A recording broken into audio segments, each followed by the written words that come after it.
Oi, pessoal, aqui é o Renato Gaúcho falando, tudo bom? Daqui a pouquinho, não perca o nome do felizardo ou felizarda que vai receber em casa esse par de brincos fantástico que você vê aí no vídeo. Vai ser daqui a pouquinho, ao final da edição de hoje, das 18 horas de A Força do Amor. Continue se inscrevendo no canal, comentando as histórias, acompanhando os vídeos até o final, dando seu like, isso é muito importante, e ativando o sininho para receber o aviso sempre que tiver história nova no ar, que ainda dá tempo, viu? Eu então comecei a fazer perguntas sobre ele e a minha irmã. Quis saber em que pé estava o relacionamento dos dois. Só que, para minha surpresa, ele falou aquilo. Relacionamento? Não. A gente não tem relacionamento nenhum. Janaína, olha, eu vou ser bem sincero com você. A Sônia é uma moça muito bacana. Eu gosto muito dela, só que nós dois, como casal, sabe, a gente não tem nada a ver. Não tem? Ué, mas eu pensei que vocês estivessem se entendendo. Ela falou que vocês já se beijaram. Bom, é verdade. A gente se beijou sim, uma vez. Só que ele não terminou aquela frase. Falou aquele só que e ficou olhando assim para mim fixamente, como se estivesse criando coragem para completar. Eu então perguntei: complete, Marcos. Só que o quê? Só que ela não entendeu nada. Aliás, você também não entendeu.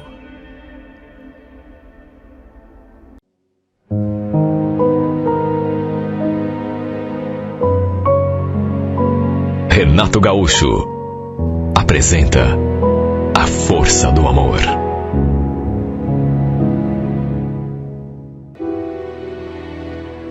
Eu ainda não conhecia o dono da casa que tínhamos acabado de alugar. Apesar de ele morar bem ali, pertinho, praticamente, do nosso lado. Até porque tinha sido minha irmã a tomar a frente de tudo. Mas só pelo jeito como ela falava dele, devia ser um cara muito bonito, muito charmoso. Sabe quando os olhos da pessoa brilham? Eu nunca tinha visto a Sônia falando de alguém com tanto entusiasmo. Eu trabalhava na época como técnica de enfermagem. Aliás, me desdobrava em 2 empregos. E nem no dia da mudança consegui um descanso para poder ajudar. Mas a Sônia acabou resolvendo tudo. Chamou os amigos do trabalho e eles é que ajudaram a minha irmã a descarregar a mudança e ajeitar tudo ali dentro de casa. Minha vida, aliás, andava tão bagunçada. Eu tinha me separado não fazia muito tempo. Tinha uma filha de 4 anos com o meu ex-marido. E, para piorar, ainda estava grávida de 4 meses. Só fui descobrir da gravidez depois da separação. E sabe o que foi que meu ex fez quando eu contei desta segunda gravidez? Mandou que eu me virasse. Disse que, inclusive, não tinha certeza de que o filho era dele. Que ia esperar a criança nascer e fazer um teste para ter a certeza absoluta. Olha, a grande verdade é que a gente já não conseguia mais se entender, isso já fazia tempo. A casa que tínhamos alugado, eu e a minha irmã, era pequena. Tinha só 2 quartos. Eu me ajeitei num deles com a minha filha e a Sônia ficou com o outro. E desde que a gente se mudou, que essa minha irmã não tinha outro assunto. Era só o Marcos, o dono da casa que tínhamos alugado. Ele que morava ali, do nosso lado, mas que eu até aquele momento não conhecia. Até que um sábado, cheguei do meu plantão e ela ainda estava acordada, assistindo televisão. Esquentei um pratinho de comida e fiquei ali com ela. Até que não demorou muito e ela tocou no seu assunto predileto. Falei com o Marcos hoje, viu, Janaína? Aliás, a gente passou a tarde toda conversando. Ai, minha irmã, acho que eu tô gostando desse cara. Meu Deus, mas já? Você nem conhece o rapaz direito? E ele sabe? Já rolou alguma coisa? Não, rolar não rolou, mas dá pra ver no jeito dele que ele também tá afim. Eu, naturalmente, mesmo ainda não conhecendo o tal do Marcos, dei o maior apoio, embora a tenha aconselhado a levar mais devagar, porque, meu Deus, tinha acabado de conhecer o rapaz. Se ela estava mesmo já gostando dele, tinha que ser feliz, mas sabe aquele cuidado? A Sônia era mais nova que eu. Trabalhava no escritório de contabilidade e me ajudava tanto. Eu, sinceramente, não sei o que seria de mim se não tivesse ela ali para me dar uma mão. Era ela que deixava minha filha na creche, por exemplo. Depois do trabalho, passava para buscá-la, cuidava dela quando eu estava trabalhando ou cuidando de qualquer outra coisa. Nossos pais moravam em Ponta Grossa. E se a Sônia não estivesse ali comigo, eu, com toda certeza, teria de voltar para lá depois da separação.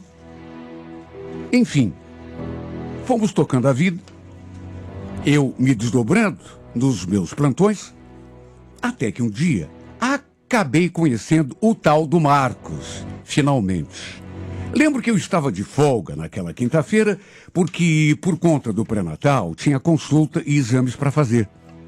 Passei a tarde toda na rua, até que no fim fui buscar minha filha na creche e assim que cheguei em casa, me deparei com aquele rapaz do outro lado da cerca. Eu então o cumprimentei assim, normalmente, sem sequer imaginar que fosse ele, o Marcos, tão falado pela minha irmã. Ele, no entanto, acabou puxando conversa comigo, perguntando se eu era a irmã enfermeira da Sônia. Falei que sim. E então ele se apresentou. Se apresentou e não me deixou nem entrar em casa. Foi puxando conversa e eu, querendo entrar, e ele perguntou se a gente estava gostando de morar ali, se tinha alguma reclamação a fazer, afinal de contas, era o dono da casa, né? Pelo jeito, minha irmã tinha falado de mim para ele. Porque, de repente, ele olhou assim na minha barriga e perguntou de quantos meses eu estava. Até do meu ex-marido ele perguntou. Por aquele pouco tempo de conversa, deu para entender por que minha irmã estava tão encantada. Porque o Marcos era realmente um rapaz bonito, charmoso, super educado, simpático. Sabe aquele homem que conversa assim, olhando firme no teu olho? Aparentava ter uns 38, 40 anos no máximo. E a Sônia já tinha me contado que ele era separado, mas que não tinha filhos. Gostei de conhecê-lo. Depois que minha irmã chegou, inclusive, eu contei para ela que a gente tinha conversado, que eu tinha finalmente conhecido o Marcos. E ela já quis saber se ele tinha comentado alguma coisa dela. E eu falei a verdade. Infelizmente não. E senti que ela ficou assim, meio desapontada. Claro, né? O tempo foi passando. Pelo jeito, ela foi se aproximando mais do Marcos. Volta e meia, inclusive, vinha me contar alguma coisa, que inclusive os dois já tinham se beijado. Eu repito, sempre dei a maior força, porque queria ver a minha irmã feliz, já que eu, infelizmente, não havia tido a mesma sorte. Meu casamento tinha sido um fracasso total. Olha, tirando a maternidade, não tinha mais nada de bom no meu casamento. Até que, tempos depois, minha irmã veio perguntar se eu trabalharia no sábado, pois estava pensando em convidar o Marcos para jantar ali, com a gente em casa.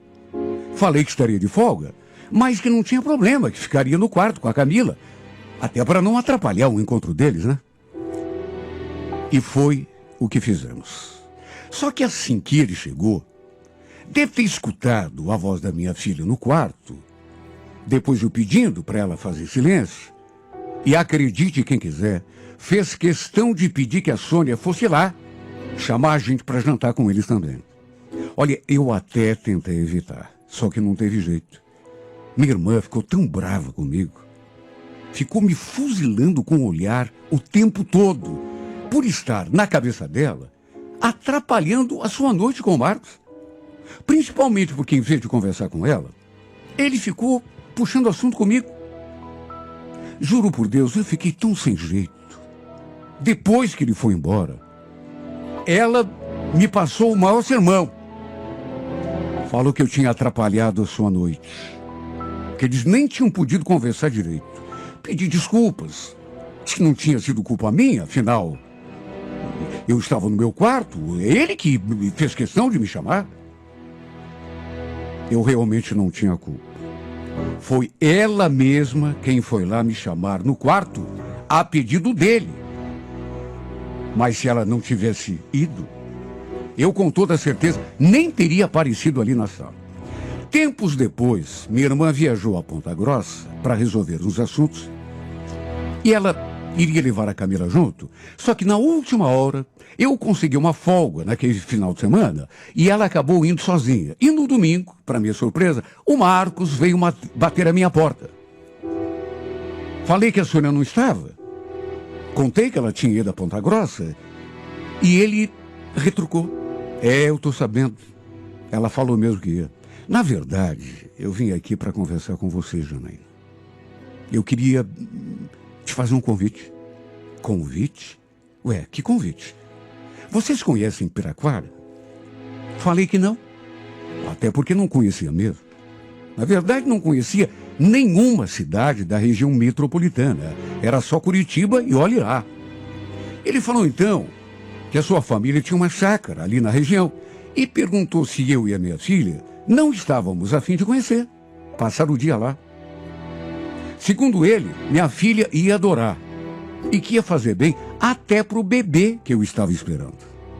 E olha, esse homem fez tanta propaganda desse sítio que a Camila, que estava ali do lado, escutou tudo, naturalmente, e insistiu para a gente ir. Eu, naturalmente, pensei na minha irmã, no que ela diria se soubesse de uma coisa daquelas.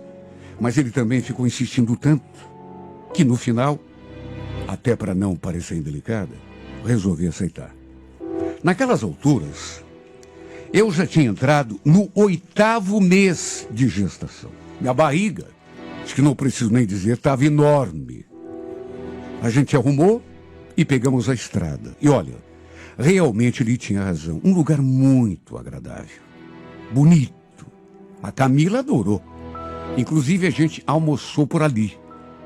Ele tinha levado umas coisas para a gente preparar. E eu confesso que fiquei preocupada. Apesar de estar sendo um dia agradável, eu fiquei com aquela coisa na cabeça, né? Até porque várias vezes o peguei olhando fixamente para mim. E não era um olhar qualquer, mas um olhar assim, de certo modo, interessado. Depois do almoço, ficamos ali na varanda, olhando a Camila brincar ali na grama. E eu comecei a fazer perguntas sobre ele e a minha irmã, que sabia em que pé estava o namoro deles. E para minha surpresa, ele falou aquilo. Relacionamento? Não, na verdade, a gente não tem namoro nenhum. Olha, Janaína, eu vou ser bem sincero com você, tá? A Sônia é uma moça muito bacana. Eu gosto muito dela, inclusive.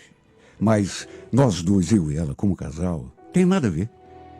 Ué, mas eu pensei que vocês dois estivessem se entendendo. Ela falou, inclusive, que vocês até já se beijaram. Não, é verdade, a gente se beijou sim, mas foi uma única vez. Só que ele nem terminou a frase. Ficou me olhando fixamente, como se estivesse criando coragem para falar alguma coisa. E eu então quis saber. Só que o que, Marcos? Na verdade, eu até fiquei um pouco interessado nela no começo, não vou negar. Mas isso foi só até conhecer você. Ué, o que você está querendo dizer? Olha, eu nem sei como aconteceu, viu, Janaína? Mas desde que eu te vi pela primeira vez que eu me encantei. Você lembra aquele dia, quando eu fui jantar lá na casa de vocês? Eu nem consegui dormir direito, acredita? Passei a madrugada toda pensando em você, lembrando de você ali sentadinho na mesa. Olha, eu sinceramente não esperava. Ele tinha acabado de se declarar para mim. E embora eu já tivesse meio desconfiada de alguma coisa, porque, repito, Várias vezes, naquele dia mesmo, eu tinha flagrado olhando para mim, sério. Mas uma declaração eu sinceramente não esperava. E ele falou tanta coisa bonita depois que não nego. Aquilo mexeu comigo. Ele me surpreendeu, porque juro, pensei que ele e a minha irmã estivessem envolvidos. Segundo ela, eles estavam até namorando. Só que ele falou que não estavam. Só eram amigos. Tinham trocado um beijo, mas tinha sido um único beijo. E depois disso, nada mais. E além de tudo, ainda falou que era por mim que ele estava interessado. Mesmo eu estando grávida, sendo mãe de uma menina pequena, segundo suas próprias palavras, ele tinha se encantado comigo, desde a primeira vez que me viu. Eu fiquei sem saber o que falar.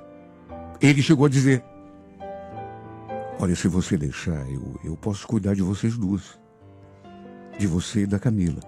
Quer dizer, de vocês três, né? Tem mais esse meninão aí que você tá carregando. Tô gostando de você de verdade. Sabe quando você fica tentando falar alguma coisa, ter alguma reação, mas não consegue? Porque não é uma coisa comum. Um rapaz se declarar para uma mulher grávida de 8 meses e com mais uma filha. Como que ele podia dizer aquilo? Nem me conhecia direito.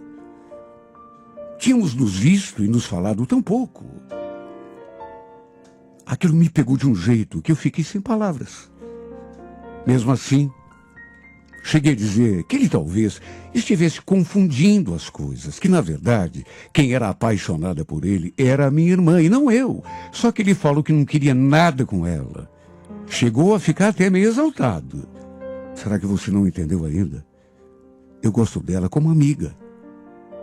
Gostar mesmo, de homem para mulher, eu gosto de você.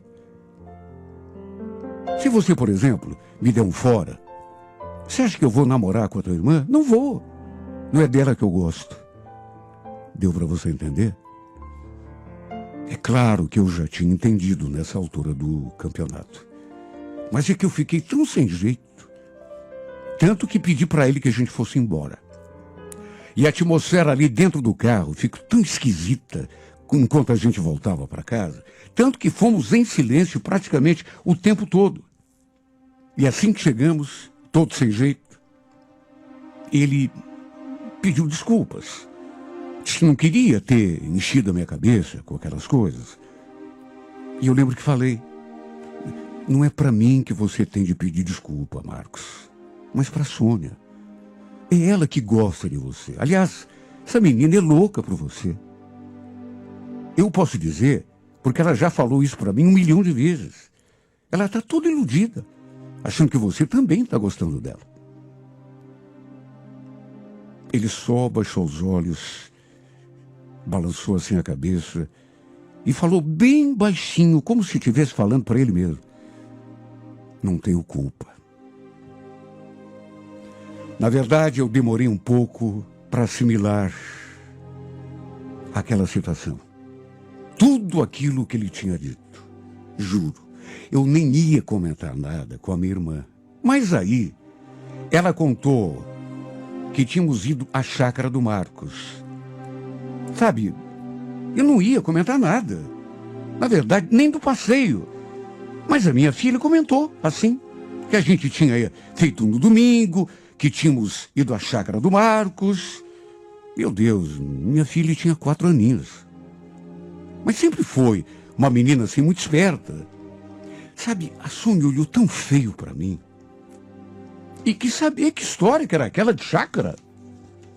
Se era mesmo verdade. E eu, naturalmente, confirmei. Só que, naturalmente, não contei o resto. Que ele tinha se declarado para mim, que ele tinha dito aquelas coisas todas, até porque não queria confusão. E também não queria magoá-la. Se bem que nem precisou. Porque ela imediatamente foi conversar com ele. E ele mesmo tratou de abrir o jogo com ela. A Sônia voltou lá da casa dele num estado que, olha, me deu até pena. o rosto banhado em lágrimas. Ela nem olhou na minha cara. Entrou e se trancou no seu quarto. Eu até fui até lá para a gente conversar, mas ela pediu que eu a deixasse quieta, sozinha, que ela não queria saber de conversa comigo. Meu Deus, que culpa que eu tinha nessa história? Se bem que, tendo ou não tendo culpa, minha irmã acabou virando a cara para mim. Pior, mesmo eu estando naquela situação, prestes a dar à luz, ela foi capaz de me deixar sozinha ali em casa e passar uns dias na casa de uma colega de serviço. A sorte é que, como já estava prestes a dar à luz, acabei pegando licença nos 2 empregos.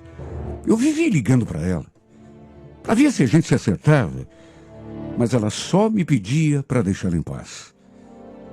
O Marcos ainda me procurou outras vezes. Veio encher a minha cabeça com aquela conversa de que estava apaixonado por mim. E olha, não nego, tudo que ele falava me deixava balançada, e como não deixaria. Mais do que isso, tudo o que ele fez depois também ajudou. Era um homem adorável, cativante, envolvente. Para se ter uma ideia, foi ele que me levou ao hospital quando fui dar à luz ao meu filho. Meu ex-marido, por exemplo, embora eu tenha avisado, sequer se dignou a dar as caras no hospital. Na verdade, nem minha irmã apareceu. Embora eu também tenha mandado mensagem para ela avisando. O Marcos, que em teoria, pelo menos, não tinha nada a ver com aquela história, ficou ali no hospital comigo o tempo todo. Aliás, ele foi o primeiro a me visitar, o primeiro a se preocupar comigo. E, na verdade, o único que atendeu ao meu convite, por assim dizer, para ver como eu estava, para conhecer o meu filho. Na verdade, ele foi o primeiro em tudo, inclusive a segurar o menino nos braços. Sabe, aquela cena dele com o meu filho ali segurando e sorrindo para ele, isso mexeu tanto comigo, mas tanto. Parecia o pai. Fiquei tão emocionada que cheguei a chorar. Juro. Quando ele me falou aquelas coisas todas, que estava gostando de mim, que queria cuidar de mim e da minha filha, eu pensei que, juro, pensei que fosse assim uma coisa, não vou dizer da boca para fora, mas uma coisa dita no entusiasmo, no calor do momento. Ou quem sabe até que ele estivesse querendo passar alguns momentos comigo, mas não era aquela coisa séria, aquela... Juro. Mas depois eu me dei conta de que ele estava sim, sendo sincero comigo. Do contrário, não teria feito por mim tudo o que fez. Quando a Sônia finalmente apareceu no hospital para visitar a gente, o Marcos também estava ali. E inevitavelmente ficou aquele clima pesado. Ela deve ter pensado que a gente estava junto. Né? No mínimo, o que passou pela cabeça dela foi isso. Tá vendo só? Os dois estão juntos. Tudo aquilo que eu... Tanto que não quis voltar para casa. Só foi conhecer o sobrinho e ver como eu estava e já tirou o time de campo. Não fosse o Marcos, nem sei o que teria sido de mim. De mim e dos meus filhos, né? Aliás, foi ele que me levou até Ponta Grossa para eu mostrar o menino aos meus pais. Na verdade, a parentada toda, né? E todo mundo ficou encantado. Não só com meu filho, mas com o relacionamento de nós dois. Sim, porque todo mundo ficou pensando que a gente estivesse junto. E que ele fosse o pai do filho que eu tinha ganho. Não era, não tinha nada a ver. E tudo isso aos poucos foi mexendo comigo. Não tem jeito de você ser tratada por um homem do jeito que você nunca foi na vida e não passar a sentir alguma coisa por ele. Tanto que eu comecei a olhar para o Marcos com outros olhos. Nem o pai do meu filho quis saber dele. Daquela criança que não tinha culpa de nada. Mesmo depois que eu voltei para casa, o Alan não apareceu para ver o menino, que na verdade é filho dele. Embora ele tenha dito, né, que só assumiria alguma responsabilidade depois de saber com certeza, através de um teste, se ele é realmente o pai. E enquanto isso, o Marcos agiu como se fosse o pai de sangue do moleque. Sabe, não tinha como não me sentir confusa e tocada, até porque eu me encontrava no estado de tanta carência. Imagine, tinha acabado de dar à luz e me encontrava, na prática, sozinha. Um dia eu conversei com ele e, assim, do nada, entrei naquele assunto. Primeiro, perguntei da Sônia, se eles não tinham se encontrado depois daquela briga toda, se eles não tinham mais se visto, e ele falou que não. Aliás, disse que nem tinha olhado na cara dela quando tinham se visto lá no hospital. E eu então quis saber, assim, de um modo mais objetivo, aquelas coisas que você me falou aquela vez, Marcos. Era tudo verdade mesmo? Que coisas? Que eu estava apaixonado, que eu queria cuidar de você, dos teus filhos? Sim. Você tem coragem de me perguntar isso? Meu Deus, mas você é uma pessoa tão inteligente, você está custando para entender, né? Olha na minha cara. Não é a cara de um homem apaixonado? É claro que era verdade. E se você quer saber, de lá para cá, nada mudou. Se você quiser, eu assumo vocês três. Juro que eu te amo, Janaína. Tudo que eu falei é verdade e só depende de você. Dá para resistir a uma declaração dessas? De um homem que, repito, foi aquele que mais me deu ajuda, me deu apoio, com o qual eu pude contar num momento em que eu acho que a mulher fica mais fragilizada, que é o momento de dar à luz. O responsável, junto de mim, do nascimento dessa criança, que era o meu marido, meu ex-marido, nem no hospital apareceu. Minha irmã, de birra, só foi aparecer tempo depois. E só para conhecer o menino, né? E mesmo sabendo de todas as complicações, tudo que a minha irmã poderia, sei lá, levar como enfrentamento, ela já tinha virado a cara para mim pro resto da vida.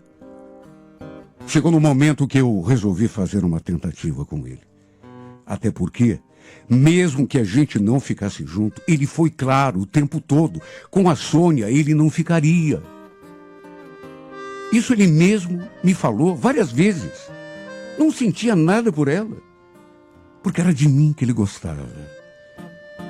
De modo que mais que ela fosse sofrer, eu precisava pensar também em mim, no meu futuro, na minha felicidade, nos meus filhos. Tudo bem, talvez eu tenha sido um pouco egoísta, mas nunca fiz nada pelas costas da minha irmã. Nem tomei atitude nenhuma com a intenção de magoá-la, ou de ofendê-la, ou de fazê-la sofrer. Nunca. Mas é como eu já falei. Se de repente ele estivesse dividido entre mim e ela, entre as duas irmãs, eu juro que tiraria o time de campo.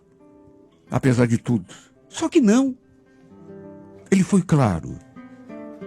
Eu não gosto da tua irmã. Gosto como amiga, como conhecida, mas, sabe, essa coisa de homem para mulher, eu gosto de você. Eu sou apaixonado por você. Se você quiser, agora mesmo, eu assumo você, teu filhinho recém-nascido e a tua filha, pro resto da minha vida. Como recusar a um homem desses?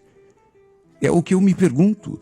Eu seria a maior tonta do mundo se virasse as costas para essa oportunidade. Justamente nesse momento em que a felicidade veio por conta própria bater a minha porta. E na próxima sexta-feira, 11 da manhã, não perca... Olha, fiquei pasmo quando a minha mãe contou aquilo. Essa menina, filho, andava metida com um cara casado lá na cidade dela. Olha, não sei não, viu? Mas acho melhor você se afastar dela. É o tipo de mulher que pode te fazer sofrer muito. Escuta tua mãe. Olha, eu não vou negar que aquilo me fez muito mal. Claro que eu não gostei de saber que a Raquel andava envolvida com um cara casado. E que por isso, seus pais a tinham mandado passar uns tempos ali, na casa dos tios. Tanto que na primeira oportunidade eu fui conversar com ela. E quando toquei no assunto, eu senti que a sua expressão mudou. Mesmo assim, ela não negou. Pelo contrário, confirmou que era tudo verdade e ainda acrescentou: ele queria ficar comigo. Queria me levar para morar com ele lá em Campina Grande do Sul. Mas aí, a mulher dele descobriu tudo e foi fazer escândalo lá na frente da minha casa. Eu só engoli em seco. Só que o pior ainda estava por vir. Quase tive um troço quando essa menina olhou para mim e falou: lembro quando eu vi a Raquel pela primeira vez. Era um sábado, 2:30 da tarde. Eu tinha acabado de chegar do serviço, aí desci do carro para abrir o portão e só reparei naquela menina ali debruçada, sabe, por acaso, porque dei uma olhadinha assim pro lado e, sei lá, ela parecia meio triste. Tanto que nem olhou na minha direção. Continuou com os olhos fixos num ponto qualquer ali da rua. Eu conhecia aqueles vizinhos, até porque já morava naquela casa já fazia uns 5 anos. Só que não lembrava de já ter visto aquela menina. Abri o portão, só que em vez de entrar no carro direto, me aproximei dela e perguntei se estava tudo bem. Ela só então é que pareceu sair daquele transe. Desculpa. Eu perguntei se está tudo bem. Você parece que está meio triste. Ela confirmou. Eu perguntei se ela era sobrinha daquele pessoal ali. E ela disse que sim. Era parente da dona Flávia e do seu Antônio. Aliás, e só então ela sorriu. Eu sou a Raquel. E você, como se chama? Me apresentei. Falei que morava ali naquela casa. E perguntei em que bairro de Curitiba que ela morava. E para minha surpresa, ela falou que não era de Curitiba, mas de Bocaiúva do Sul. Olha, não vou negar que desde o começo gostei do jeito dela. Primeiro, porque era uma menina linda. Aparentava uns 18, 19 anos. E aquele sorriso me chamou a atenção. Enfim, falei que tinha sido um prazer conhecê-la e me despedi. Enquanto eu entrava com o carro pelo portão, ela não tirou os olhos de mim e vice-versa. A gente ficou se olhando o tempo todo. E eu estaria mentindo se dissesse que não fiquei com a sua imagem no pensamento. Mesmo assim, não imaginei que aquilo pudesse ter alguma sequência, até porque, segundo ela mesma tinha dito, estava ali na casa dos tios a passeio. Certamente estava com os pais e iriam embora naquele mesmo dia ou então no dia seguinte. Sem contar que eu tinha namorada. Aliás, eu tinha marcado de encontrá-la um pouco mais à tarde. Tomei banho, me arrumei e quando estava saindo de carro pelo portão, para minha surpresa, a Raquel ainda estava ali, exatamente no mesmo lugar. Como se nem tivesse saído dali aquele tempo todo. Desci para abrir o portão, saiu com o carro e quando fui fechar o portão de novo, ela me cumprimentou. E como se já nos conhecêssemos há muito tempo, ela fez aquela pergunta assim, com a maior naturalidade. E aí, onde você está indo? Eu não esperava. Até porque, vamos convir, né? A gente tinha acabado de se conhecer. Fiquei sem jeito de dizer que estava indo ver a minha namorada. Falei apenas que estava indo dar uma volta. E foi então que, com a mesma naturalidade, para minha surpresa, ela falou aquelas palavras. Escuta, posso ir com você? É que eu já estou ficando entediada de ficar aqui, viu? Tem nada para fazer. Quer dizer, se não for te atrapalhar. Foi no impulso que eu concordei. Ela se abriu naquele sorriso bonito e já foi saindo pelo portão e entrando no carro. Você não precisa avisar ninguém aí que está saindo comigo? E ela só fez aquela cara assim, né? Como se não fosse necessário. Olha, foi loucura da minha parte, eu sei. Porque eu tinha combinado de ver minha namorada. Estava saindo justamente para fazer isso. No fim, resolvi mandar uma mensagem para ela, mentindo que tinha pintado um problema e que não daria para a gente se ver naquele dia. Na verdade, pintado tinha. Só que na minha concepção, não era problema nenhum. Pelo contrário. Falei que depois a gente ia conversar e eu explicaria tudo. E desliguei o celular. De certo modo, sei que não agi bem. Mas, sabe, agi no impulso, para resumir. Acabamos indo dar umas voltas ali no parque. Conversamos bastante. Não perca, é na próxima sexta-feira, 11 da manhã, na íntegra, a emocionante história de Adriano e Raquel em mais uma edição de A Força do Amor.